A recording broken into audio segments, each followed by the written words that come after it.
तपिश, प्रेम, आत्मा और सफलता की कहानी। ये कहानी है एक ऐसी युवती की जिसने सिर्फ प्रेम ही नहीं, आत्मसम्मान, सफलता और समाज के बंधनों को तोड़कर एक नई मिसाल कायम की। इसमें है मोहब्बत की तपिश, आत्मा की पुकार और एक स्त्री की वो शक्ति जो हर बंधन को तोड़ सकती है। ये कहानी आपके दिल को छुएगी और आपकी आत्मा को प्रेरित करेगी। रेगिस्तान की कली। राजस्थान के बीकानेर जिले के एक छोटे से गांव धोराझार में जन्मी थी सान्या। सांवली सी, लेकिन उसकी आंखों में इतनी गहराई थी कि कोई भी उसमें डूब जाए। उसके हाव भाव में एक अनकहा आकर्षण था। वो एक कलाकार थी। अपने कंधे पर झूलते दुपट्टे और मिट्टी से सजी उसकी चप्पलें उसके जमीन से जुड़ाव को दर्शाती थीं। सान्या की माँ हर रोज उससे एक ही बात कहती, बेटी जिंदगी तुझसे कुछ चाहती है, तू बस उसे पहचान। पर गांव में लड़की का सपना देखना एक जुर्म था। सब कहते बस इसे ब्याह दो और जिम्मेदारी खत्म। पर सान्या की आंखों में शहर की रोशनी थी, सपनों का रंग था और दिल में एक आग थी कुछ बनने की। शहर का रहस्य, जयपुर की रोशनी, उसकी भीड़, उसके कैफे और उसकी सड़कें। यहीं पहुंची सान्या जब उसने एक स्कॉलरशिप जीती और फैशन डिजाइनिंग की पढ़ाई शुरू की। पहले दिन कॉलेज में ही उसकी मुलाकात हुई समर से, एक लंबा गहरे नैनों वाला युवक जिसके चेहरे पर एक रहस्यमयी मुस्कान थी। उसका अंदाज मॉडर्न था, लेकिन उसकी सोच में गहराई थी। एक दिन समर ने पूछा, तुम्हारी आंखों में आग क्यों है? सान्या बोली, क्योंकि मैंने बहुत अंधेरे देखे हैं। समर मुस्कुराया, अंधेरे के बाद तो रोशनी की कद्र होती है। उनकी बातचीत अब हर शाम का हिस्सा बन गई। छत की दीवारें, बारिश की बूंदें और सिगरेट की हल्की खुशबू में उनकी नज़दीकियां बढ़ने लगी। वो उसे छूता नहीं था, लेकिन उसकी बातों से उसकी रूह को छू जाता था। वर्जनाओं से लड़ाई।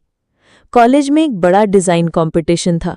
सान्या ने एक ट्रेडिशनल रिवाइवल कलेक्शन तैयार किया जिसमें राजस्थान की खोती जा रही कला को नया जीवन मिला।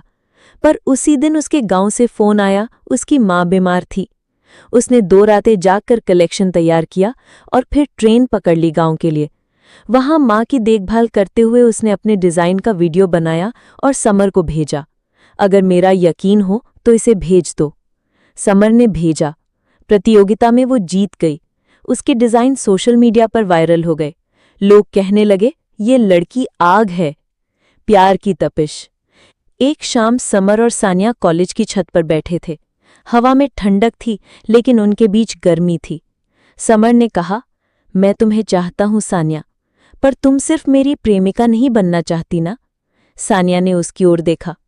मैं तेरे साथ उड़ना चाहती हूं समर, लेकिन अपने पंखों से। वो रात भावनाओं से भरी थी।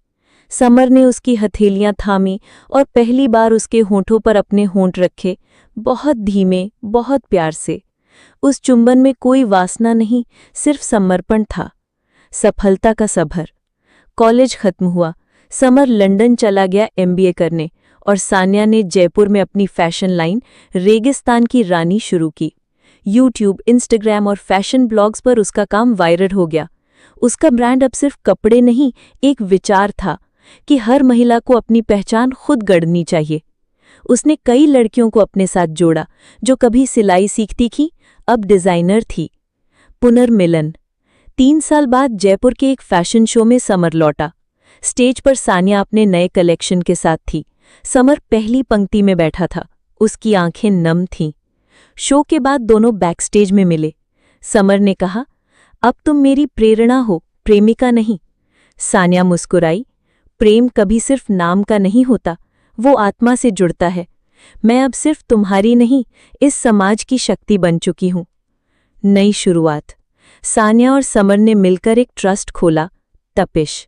इसका उद्देश्य था गांव की लड़कियों को हुनर सिखाना, आत्मनिर्भर बनाना और समाज को एक नया दृष्टिकोण देना।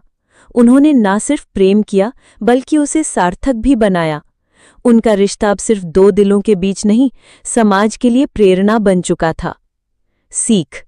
प्रेम जब आत्मा से होता है तो वो प्रेरणा बनता है। स्त्री अगर ठान ले तो वो सिर्फ किसी की प्रेमिका नहीं, एक क्रांति बन जाती है।